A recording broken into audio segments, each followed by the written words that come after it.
Hi, మీ మధుకుమార్. ఈరోజు Indian ఎకనామీలో class 2లో మనము కొన్ని ముఖ్యమైన ఎంసీక్యూ నేర్చుకుందాము. దాని ఎక్స్ప్లెనేషన్ కూడా.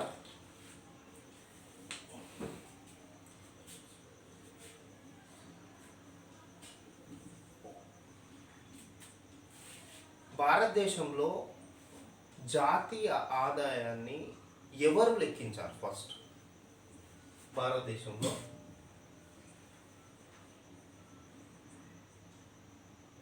who counted or calculated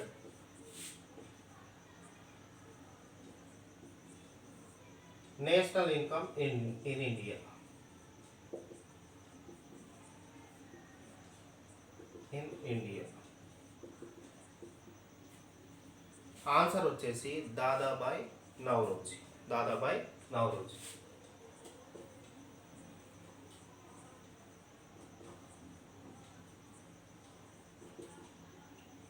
Dadabhai Naoroji ఈయన ఫస్ట్ జాతీయ ఆదాయాన్ని లెక్కించారు. ఇంగ్లీష్లో who counted national income in India అని అడుగుతారు. ఓకే, ఇది 16వ క్వశ్చన్. 17 వచ్చేసి poverty and British rule in India. Poverty and British rule in India. ఈ గ్రంథాన్ని రాసింది ఎవరు అని అడగడం జరుగుతుంది. Poverty and British rule in India, ఈ గ్రంథాన్ని రాసింది కూడా దాదాబాయ్ నౌరోజీ. ఫ్రెండ్స్ గుర్తుపెట్టుకోండి, జాతీయ ఆదాయాన్ని ఫస్ట్ ఇండియాలో భారతదేశంలో క్యాలిక్యులేట్ చేసింది దాదాబాయ్ నౌరోజీ. అలాగే మన poverty and British rule in India అనే బుక్ రాసింది కూడా దాదాబాయ్ నౌరోజీ.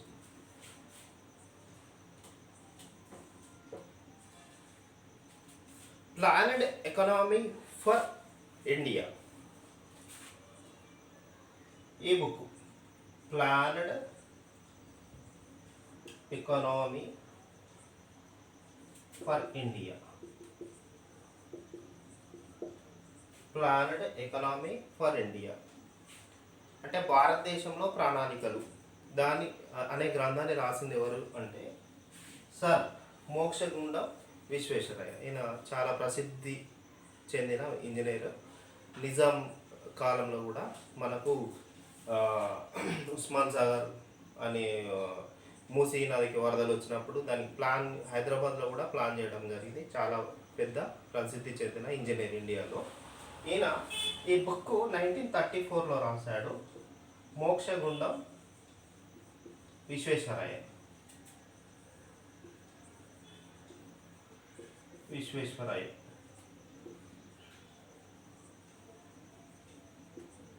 గుర్తుపెట్టుకోండి, మోక్షగుండం విశ్వేశ్వరయ్య ఇన్ 1934. ఇంకా కామన్ నీడ్స్ ప్రోగ్రామ్.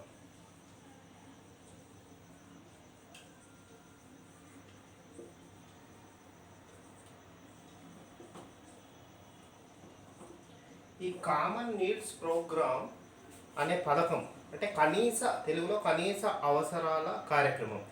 ఈ కామన్ నీడ్స్ ప్రోగ్రామ్ అనే ప్రణాళికను ఏ పంచవర్ష ప్రణాళిక అంటే ఏ 5 year ప్లాన్లో ప్రవేశపెట్టడం జరిగింది. రిమెంబర్, వెరీ ఇంపార్టెంట్, ఇది ఫోర్త్ 5 year ప్లాన్లో. ఫోర్త్ 5 year ప్లాన్లో ప్రవేశపెట్టడం జరిగింది. అలాగే నెక్స్ట్ ఎంసీకి చూసినట్టయితే మనకు రైతుల పైన కూడా సర్వే జరిగింది.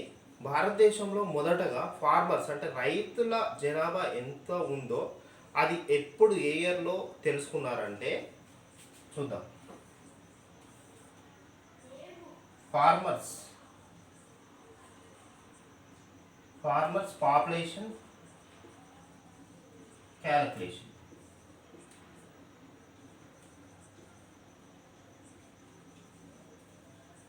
ఇన్ ఇండియా భారతదేశంలో ఉన్న రైతులు ఎందరు, వ్యవసాయదారులు ఎందరు అనేది ఎప్పుడు మొదటగా సర్వే చేయడం జరిగిందంటే 1971లో. రీసెంట్గా తెలంగాణ గవర్నమెంట్ కూడా సకల జన సర్వే అని, ఇంతకుముందు అన్ని ఇళ్ళ సర్వే అని రీసెంట్గా చేయడం జరిగింది. అట్లనే భారతదేశంలో మొట్టమొదటిగా 1971లో all over India farmers survey చేయడం జరిగింది. ఫార్మర్స్ ఎందరు ఉన్నారు, మన వ్యవసాయదారులు ఎందరు ఉన్నారు అనేది 1971లో చేయడం జరిగింది ఫ్రెండ్స్.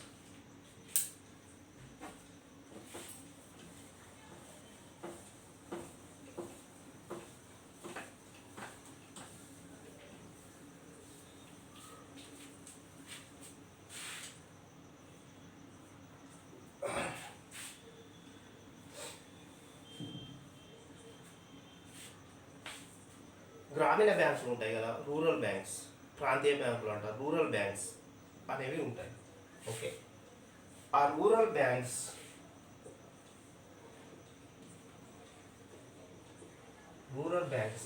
అంటే గ్రామీణ బ్యాంక్.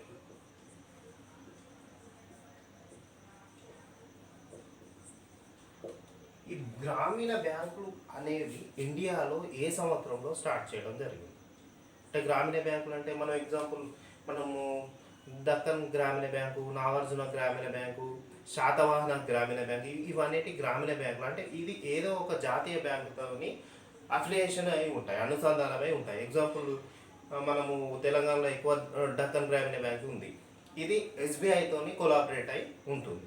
ఇవన్నీ అంటే గ్రామీణ ఆర్థిక వ్యవస్థలను బలోపేతం చేయడానికి 1975లో అప్పుడున్న కేంద్ర ప్రభుత్వం స్టార్ట్ చేయడం జరిగింది. దాన్ని రూరల్ బ్యాంక్స్ అంటారు. ఓకే,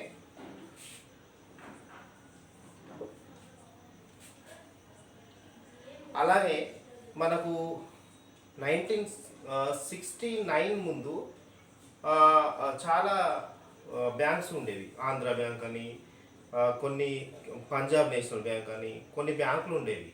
వాటిని నేషనలైజ్ చేయడం జరిగింది. అంటే అంటే గవర్నమెంట్ ఆఫ్ ఇండియా అండర్టేక్ చేసుకుంది. అంటే కొన్ని బ్యాంకులు చూడండి, ఇప్పుడు ఆంధ్ర బ్యాంక్ ఉందనుకో, దాని కింద మనకు board Andhra bank or something bank ఉందనుకో, undertaking by government of India or government of India undertaking అనే క్యాప్షన్ ఇవ్వడం జరుగుతుంది. అంటే అది 1969లో బ్యాంకులను జాతీయకరణ చేయడం జరిగింది, అంటే నేషనలైజ్డ్. Remember,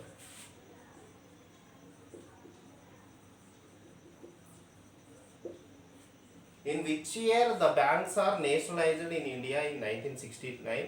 How many? అంటే 1969లో ఎన్ని బ్యాంకులను జాతీయకరణం చేయడం జరిగిందంటే 14 బ్యాంకులు. అప్పుడు ఆంధ్ర బ్యాంకు, ఇందులో ఒక ఆంధ్ర బ్యాంకు కూడా ఉంది. ఓకే, తర్వాత వచ్చేసి 23rd క్వశ్చన్. అలానే సేమ్ 1969లో 14 బ్యాంకులు చేశారు కదా, 1980 ఆల్సో సమ్ ఆర్ బ్యాంక్స్, అంటే కొన్ని బ్యాంకులని నేషనలైజ్ చేయడం జరిగింది. ఎన్ని బ్యాంకులు? 6 బ్యాంకులు ఫ్రెండ్స్, గుర్తుపెట్టుకోండి, 6 బ్యాంకులు. అంటే 1969లో 14 బ్యాంకులు, 1980లో 6 బ్యాంకులు. తర్వాత గ్రామీణ ప్రాంతాల్లో ఇంకా కొన్ని రూరల్ బ్యాంక్స్ బలోపేతం చేయడానికి ఇంకా కొన్ని గ్రామీణ బ్యాంకులను వాళ్ళు స్టార్ట్ చేశారు.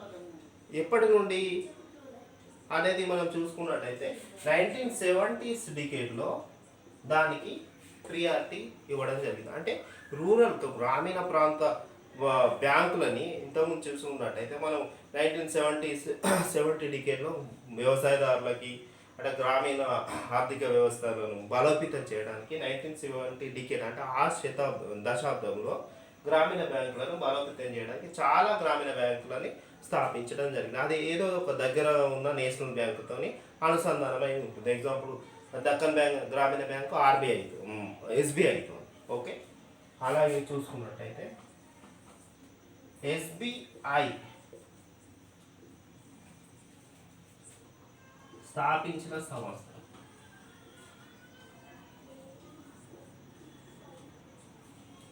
State bank of India, one of the largest bank in India.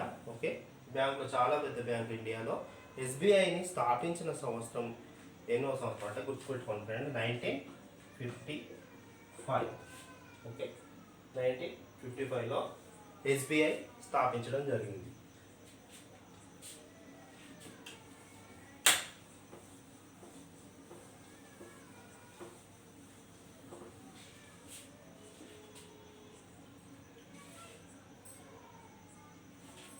మనకు ప్రణాళికలు స్టార్ట్ చేసే ముందు, స్వాతంత్రానికి పూర్వమే ప్రణాళికల పైన ఒక అవగాహన మన స్వాతంత్ర సమరయోధులు అంబేద్కర్ కానీ, దాదాభాయ్ నౌరోజీ కానీ, నెహ్రూ కానీ, ఇట్లా కొందరు స్కాలర్స్ వీళ్ళు ఒక కమిటీ వేసుకోవడం జరిగింది. ఆ కమిటీ ఎన్నో సంవత్సరాలు, ఎవరి అధ్యక్షన కమిటీ ఉంది, ప్రణాళిక కమిటీ నెహ్రూ అధ్యక్షతన ప్రణాళిక కమిటీ అనేది ఏర్పడడం జరిగింది. అది ఎన్నవ సంవత్సరంలో? నెహ్రూ అధ్యక్షతన ప్రణాళిక కమిటీ, ప్లానింగ్ కమిటీ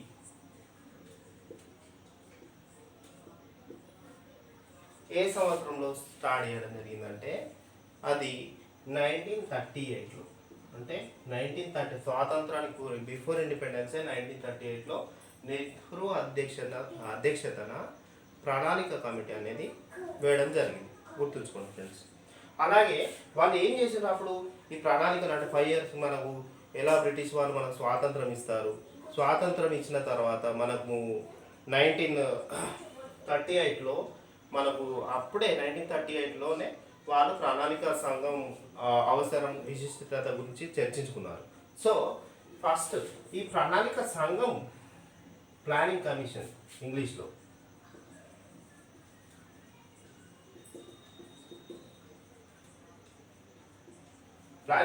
ప్రణాళిక సంఘం స్టార్ట్ అయిన సంవత్సరం అంటే అది ఏర్పడిన సంవత్సరం very important, 1950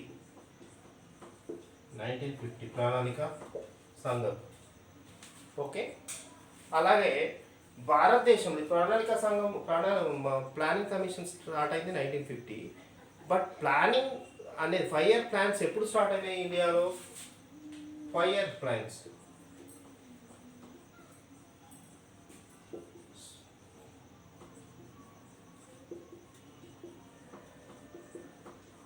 in which year 5 year plans started in India? అంటే 5 years అంటే 5 సంవత్సరాలు, పంచవర్ష ప్రణాళికలు అంటారు తెలుగులో. ఈ పంచవర్ష ప్రణాళికలు స్టార్ట్ అయిన సంవత్సరం ఇండియాలో 1952. ఇక్కడ తేడా గమనించండి ఫ్రెండ్స్. ప్లానింగ్ కమిటీ స్టార్ట్ అయింది 1938లో, స్వాతంత్రానికి ముందు, బిఫోర్ ఇండిపెండెన్స్. దీనికి ప్రెసిడెంట్ ఎవరంటే నెహ్రూ, అధ్యక్షుడు. 1938లో తర్వాత స్వాతంత్రం వచ్చిన తర్వాత 1950లో ప్లానింగ్ కమిషన్ స్టార్ట్ అయింది. ప్లానింగ్ కమిషన్ 1950లో స్టార్ట్ అయింది కదా. ప్లానింగ్ కమిటీ అంటే మరి ప్రణాళికలు, పంచవర్ష ప్రణాళికలు ఎప్పుడు మొదలయ్యాయి అధికారికంగా అంటే 1952లో. అది తేడా గమనించండి ఫ్రెండ్స్. ఓకే,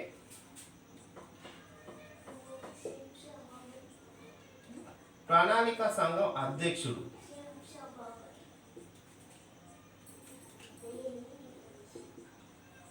ప్రెసిడెంట్ అంటారు. ప్లానింగ్ కమిషన్ ప్రెసిడెంట్ ఆర్ ప్రణాళిక సంఘం అధ్యక్షుడు ఎవరు అంటే ప్రైమ్ మినిస్టర్,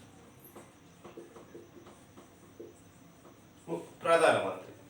అంటే ఎవరి ప్రధానమంత్రి? ఎగ్జామ్ మోడీ ప్రధానమంత్రి ఉంటే మోడీ ప్రధానమంత్రి అవుతాడు, మన్మోహన్ సింగ్ ఉంటే మన్మోహన్. ఎవరు ప్రధానమంత్రిగా ఉంటే వాళ్ళు అఫీషియల్గా ప్రణాళిక సంఘం అధ్యక్షుడు అవుతాడు. అయితే ఇప్పుడు మనకు ప్రణాళిక సంఘం లేదు ప్రజెంట్. ఓకే, 1913 తర్వాత మనకు నీతి ఆయోగ్ అని ప్రణాళిక ప్లేస్లో, పంచవర్ష ప్రణాళిక ప్లేస్లో నీతి ఆయోగ్ వచ్చింది. దీని ద్వారా వార్షికంగా అంటే ఇయర్ వైజ్ వాళ్ళు ప్లాన్ బడ్జెట్స్ అన్ని అలాట్మెంట్ అవుతున్నారు, సెంట్రల్ గవర్నమెంట్ నుండి స్టేట్ గవర్నమెంట్. అలా నీతి ఆయోగ్ తర్వాత వచ్చింది, ఇది ప్రణాళికల తర్వాత నీతి ఆయోగ్ వచ్చింది. సో ఫ్రెండ్స్, ఇవాళ మనం 15 ముఖ్యమైన మరొక 15 MCQs బిట్స్ నేర్చుకున్నాం. తర్వాత నెక్స్ట్ క్లాస్లో కూడా మరో 15 MCQ బిట్స్ విత్ ఎక్స్ప్లెనేషన్ నేర్చుకోవడం జరుగుతుంది. Okay friends, thank you. Like my channel, subscribe my channel, share my channel and follow us. Thank you friends.